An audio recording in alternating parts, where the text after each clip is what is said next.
Bonjour à tous, vous écoutez le balado Génération Oui, le balado des indépendantistes convaincus et des indépendantistes à convaincre. Ici Charlotte Tremblay, votre animatrice, et cette semaine, je suis super heureuse de vous présenter notre commandite, le Fonds indépendantiste du Québec. C'est doté d'un actif de plus de 60 000 $. Le Fonds indépendantiste du Québec a aussi pour mission de financer des projets de citoyens ou d'organismes de la ville civile qui vise à informer la population au sujet de l'indépendance du Québec et à en faire promotion. À titre d'organisme à but non lucratif, le fonds amasse des dons, gère un portefeuille de placement, évalue des projets soumissionnaires et finance ceux qui sont retenus. Vous pouvez en savoir plus sur son site internet au fidq.québec. J'ai maintenant le plaisir de retrouver Pierre-Olivier Lessard et Marc-Antoine Lemay. Ça va bien, les gars? Oui, super bien. Je suis très content de vous retrouver, mes amis. Ça faisait longtemps. Je suis également très content de vous retrouver pour cet épisode de Génération Oui. Puis je veux prendre un petit moment pour remercier notre commanditaire qui est le Fonds indépendantiste du Québec. Je ne veux pas seulement les remercier parce qu'ils commanditent notre épisode, mais je veux surtout les remercier pour leur mission. C'est un fonds qui finance, si vous ne les connaissez pas, des initiatives indépendantistes partout au Québec. Ils ont financé notamment le mouvement des jeunes souverainistes. Ils ont financé, si je me souviens bien, des capsules historiques avec Te souviens-tu, que vous pouvez retrouver sur Internet, des épisodes, des balados de 7 jours sur Terre, des capsules de 7 jours sur Terre. Ils ont financé également la boutique indépendantiste 50% plus 1 et plusieurs autres, dont la nôtre. Donc, je trouve ça super positif de voir un fonds comme ça qui finance des projets pour promouvoir l'indépendance partout au Québec. Donc, vraiment, c'est une belle équipe et je les remercie pour leur soutien. Non, mais bravo à eux, honnêtement. Il faut des organismes comme ça qui aident notre mouvement. Donc, merci. Merci. Donc, je vais commencer avec la première question. Donc, Marc-Antoine, peux-tu m'indiquer, selon toi, quand est née l'idée d'indépendance du Québec? Oui, c'est une bonne question d'introduction. Encore une fois, Charlotte, l'indépendance, la souveraineté du Québec, appelez ça comme vous voulez, c'est un sujet qui est intemporel dans notre histoire. Hein? C'est-à-dire que ça traverse plusieurs époques, plusieurs décennies. Ce n'est pas un projet qui est né seulement dans les années 60. Aujourd'hui, on va parler des années 60, 70, un peu des années 80. Mais l'idée d'indépendance a connu plusieurs essors. Hein? On l'a vu dans nos épisodes avec la rébellion des Patriotes, avec les crises de la conscription, etc., etc. Donc, l'indépendance, c'est un sujet qui traverse notre histoire, qui revient de manière cyclique dans l'histoire au Québec. Dans les années 60, on va y revenir, mais il y a eu vraiment un essor avec différentes formations, différents regroupements qui ont fait la promotion de l'indépendance. Donc, maintenant, si on revient aux années 60, est-ce que le Parti libéral du Québec était indépendantiste dans ces années-là? Non, Charlotte. Il était nationaliste. C'est différent. Le Parti libéral là, du Québec, oui, Charlotte. C'est quoi la différence entre le nationalisme et l'indépendance du Québec? Bon, je vais être un peu, pas vulgaire, mais je vais être rapide dans mes explications. Marc va pouvoir élaborer au besoin. Là. Selon ma vision des choses, indépendantiste, c'est vraiment clair, c'est pour l'indépendance. Nationaliste, c'est travailler, exemple, pour le Québec, mais sans être axé sur l'indépendance. Un peu François Legault, là. On a, c'est ça, on a les besoins du Québec à cœur. On veut défendre le Québec, mais sans passer nécessairement par une indépendance. Je ne sais pas si Marc est d'accord, là. Oui, puis je pense qu'on va y revenir à l'occasion dans l'épisode, parce qu'effectivement, il y a toujours eu des nationalistes au Québec et il y a toujours eu des indépendantistes. On peut être indépendantiste en étant nationaliste. En fait, ça va souvent ensemble. Mais il y a des nationalistes qui ne se définissent pas comme indépendantistes. Pour moi, si on est nationaliste, la suite des choses logiques, c'est de faire l'indépendance. Parce qu'on ne peut pas défendre complètement les intérêts du Québec à l'intérieur du Canada qui ne sera pas toujours d'accord avec nous. C'est évident. Mais PO, continue ta réponse. Je m'excuse de t'avoir interrompu. Non, c'était très pertinent comme intervention. Pour revenir, là, non, c'est ça, le Parti libéral n'était pas indépendantiste, c'était plutôt nationaliste. On se disait pas prêt de s'avancer sur ce terrain-là, puis on disait aussi que le Québec n'était pas prêt à rentrer dans un débat d'indépendance et de travailler sur la question d'indépendance du Québec. Et de l'autre côté, là, on avait l'Union nationale. Est-ce que eux étaient indépendantistes? Non, encore une fois, ils étaient nationalistes, mais comme Marc vient d'expliquer, la ligne des fois est très mince entre les deux. Hein? Puis c'était le cas pour eux. Encore là, on n'était pas souverainiste, mais il y avait vraiment des petites tendances. D'ailleurs, il y avait le slogan de Daniel Johnson qui était le chef, c'est, si je me souviens bien, là, C'est égalité ou indépendance, c'est ça que je cherchais.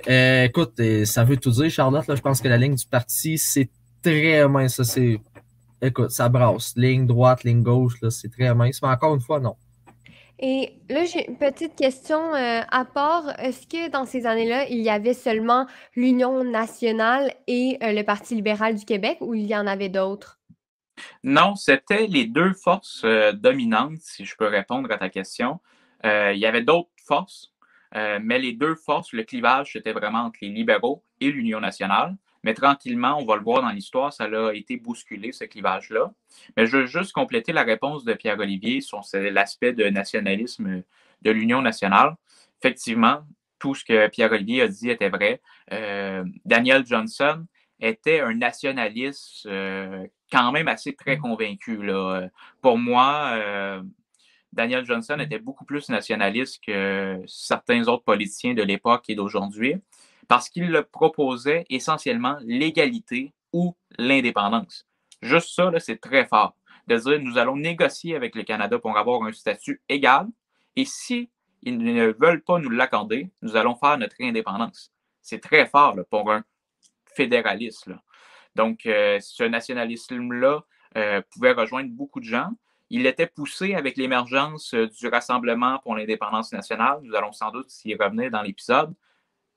Donc, vraiment, Daniel Johnson était vraiment très nationaliste. Il a écrit un excellent livre là-dessus que j'ai eu le bonheur de lire quand j'étais au secondaire. Je le recommande à tous parce que vraiment, c'est un nationalisme très exemplaire. Dans les années 1960, là, c'est là qu'on commence de plus en plus à parler d'indépendance du Québec. Mais quelles étaient là, les forces de ce mouvement-là? Est-ce que vous pouvez m'en apprendre plus par rapport à ça, s'il vous plaît? Effectivement, il y en avait plusieurs à ce moment-là.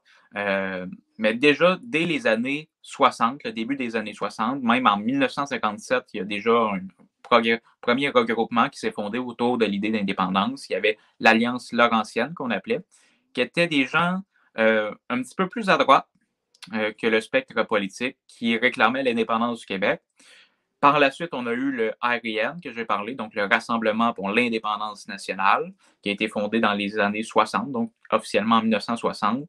Il y a eu par la suite le Parti républicain québécois fondé en 1962, le Ralliement national fondé en 1966, le Mouvement Souveraineté Association fondé en 1967, puis le Parti québécois en octobre 68, donc 1968.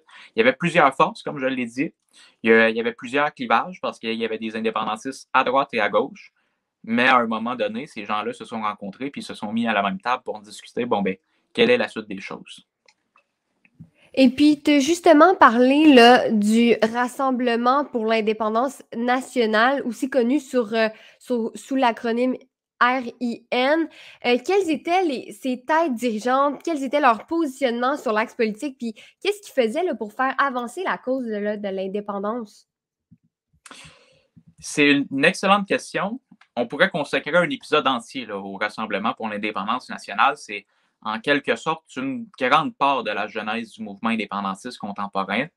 Il y a eu plusieurs têtes dirigeantes dans ce mouvement-là. On peut parler de André Ferretti, Pierre Bourgault, André Dallemagne qui est à l'origine. On peut parler de des hommes aussi comme Marcel Chaput qui a été plutôt dissident par la suite. D'ailleurs, je recommande également son livre que j'ai ici. Donc, il y a eu beaucoup de littérature dans ce mouvement-là.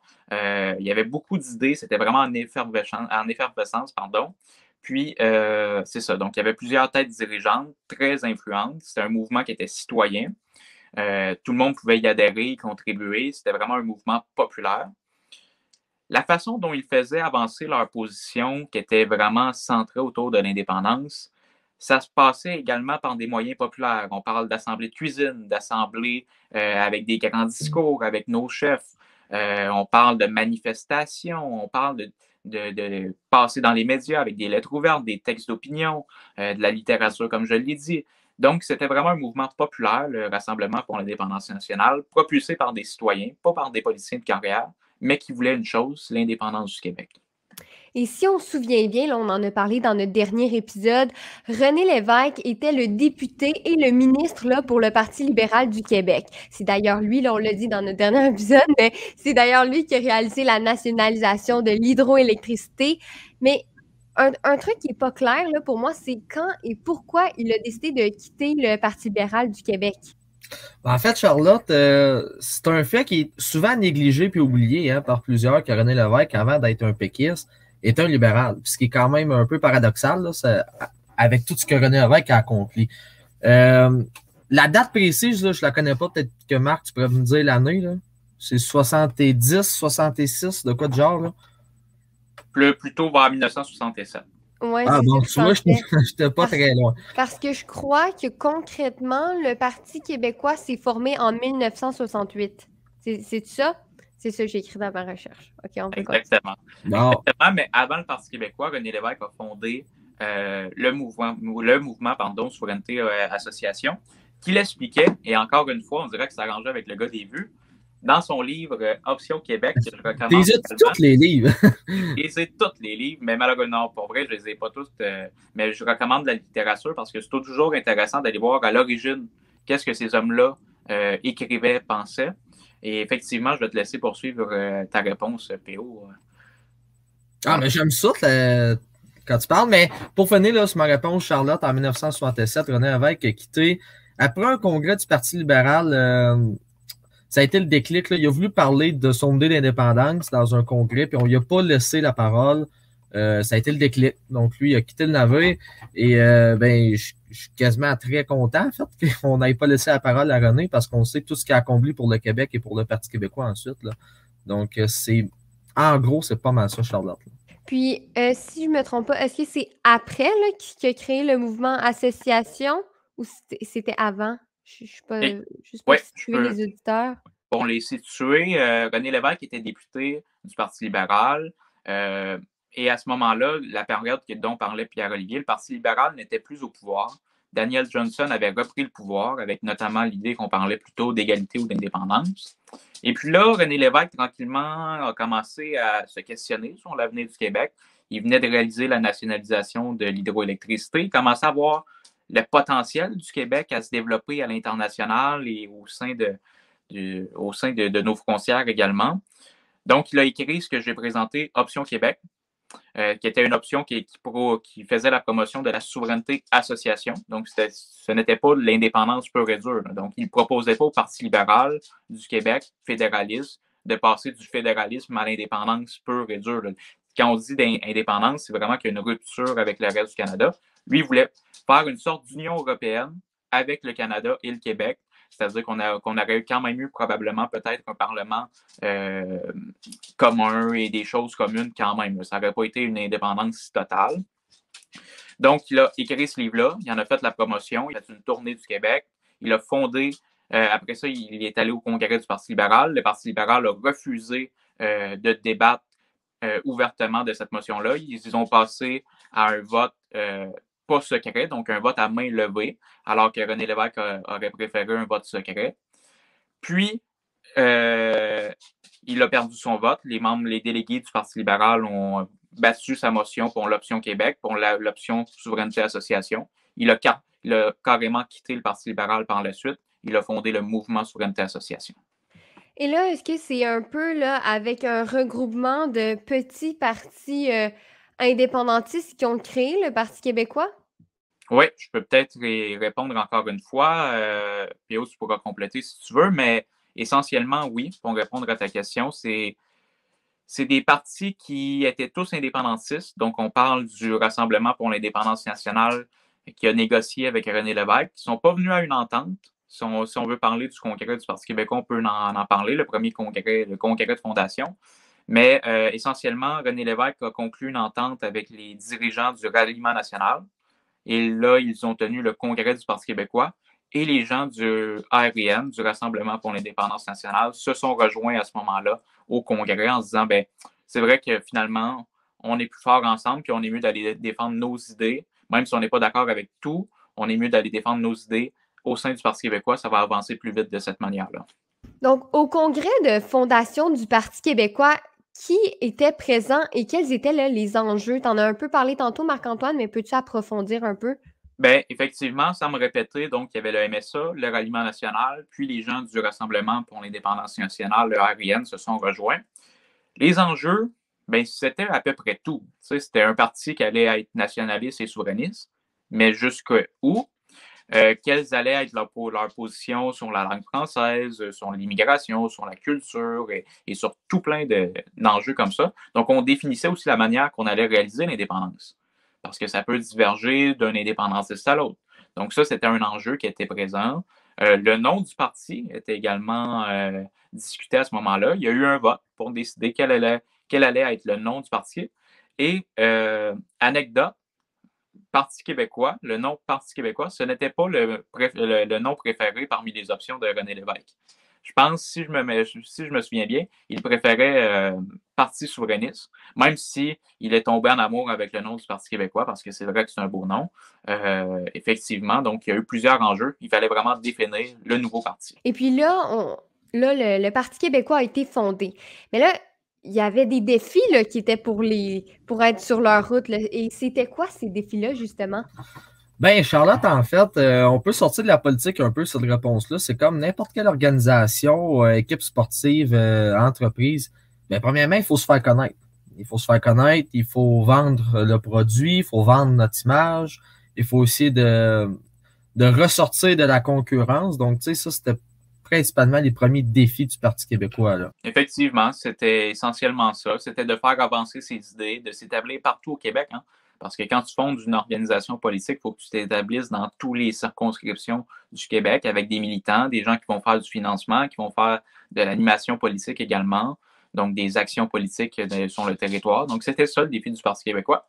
Mais c'est un beau défi parce que le mouvement souverainiste, c'est un mouvement qui est essentiellement populaire. Donc, des gens qui appuient ce mouvement-là pour les idées et non pour leur intérêt personnel, il y en a partout au Québec. Une fois que les indépendantistes se sont retrouvés là, pour la majorité au Parti québécois dans les années 70, qu'est-ce qui s'est passé? Est-ce que l'idée d'indépendance a pris plus d'ampleur? Ben, la réponse simple, c'est oui.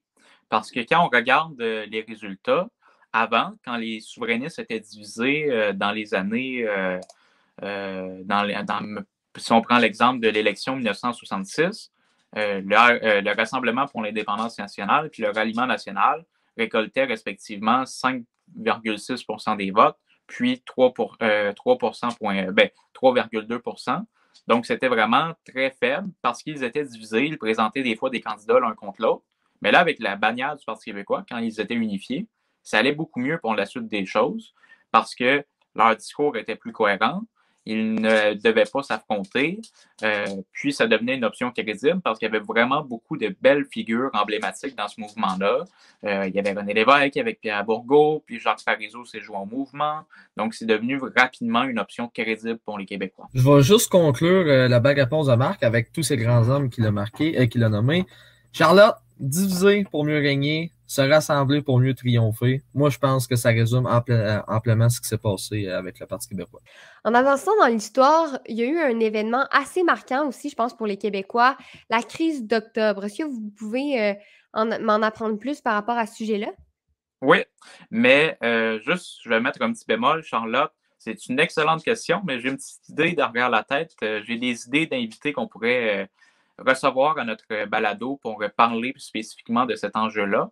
Mais on peut en parler un peu aujourd'hui parce qu'effectivement, ça fait partie du mouvement indépendantiste, ça fait partie des années 70. Ça a été vraiment emblématique et marquant pour le Québec à plusieurs regards. Ça n'a laissé vraiment personne indifférent.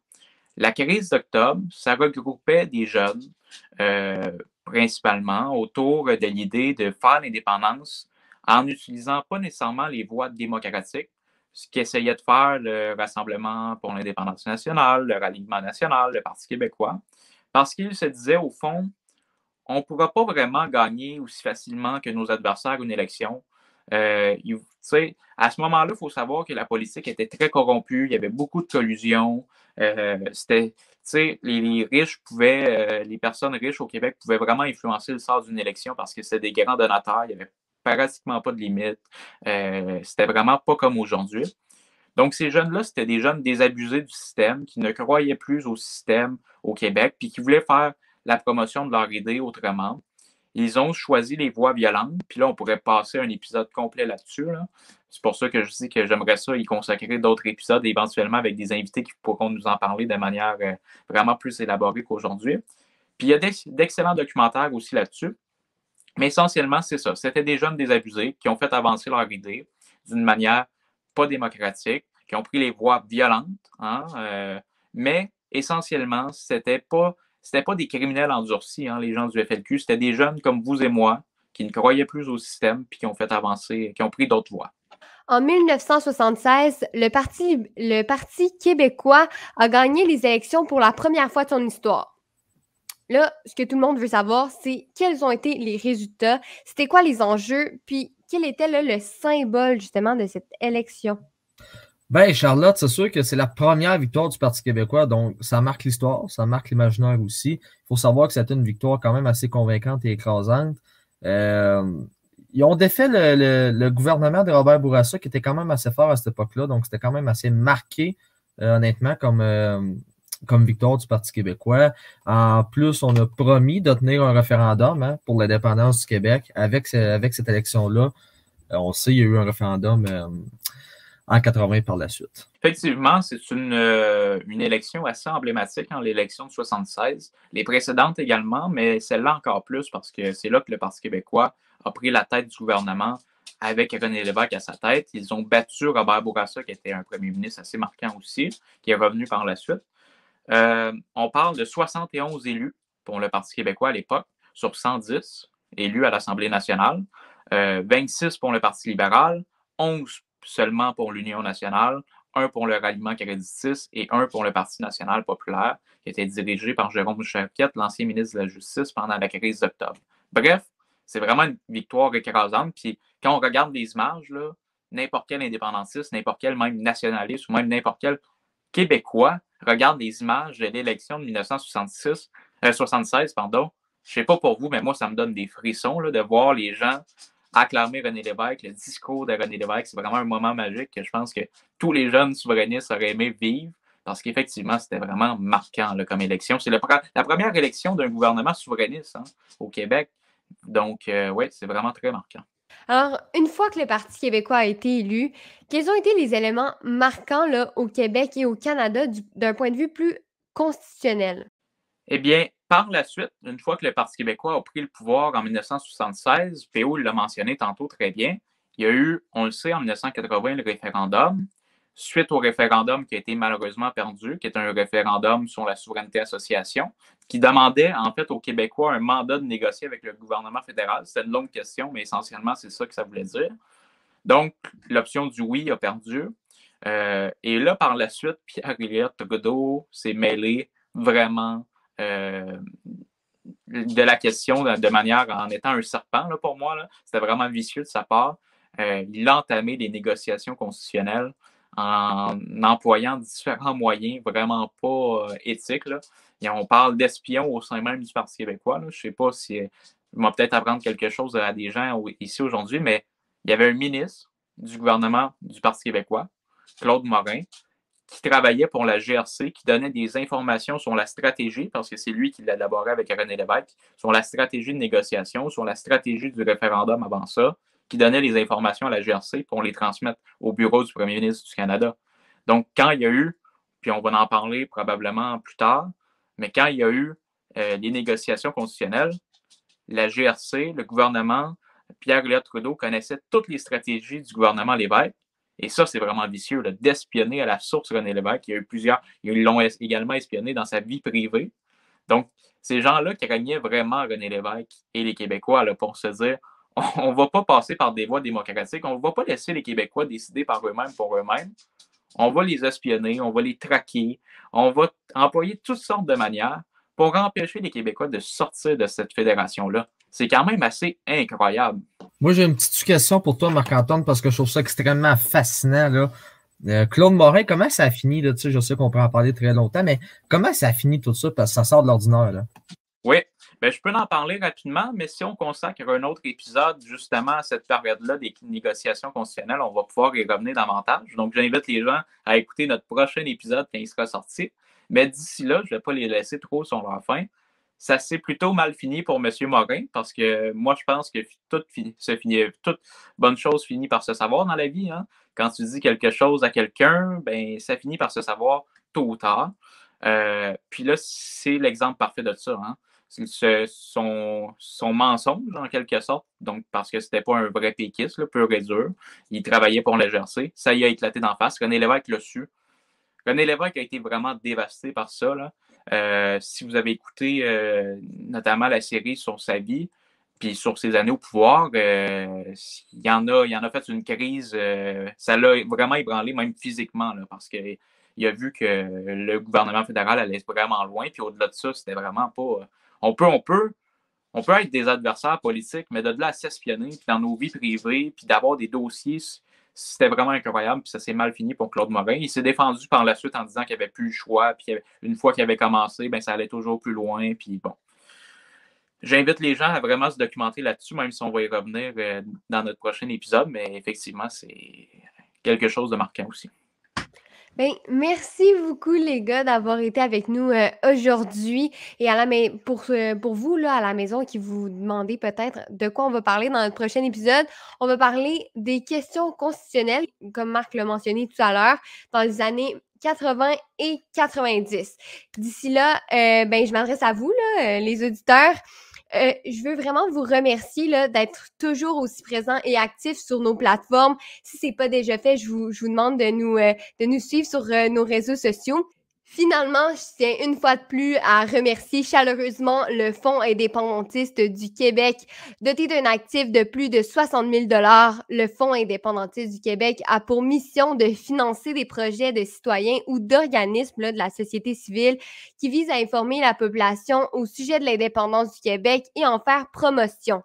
À titre d'organisme à but non lucratif, le fonds amasse des dons, gère un portefeuille de placement, évalue des projets soumissionnaires et finance ceux qui sont retenus. Vous pouvez en savoir plus en consultant leur site internet au fidq.québec. Sur ce, on se dit à la prochaine fois.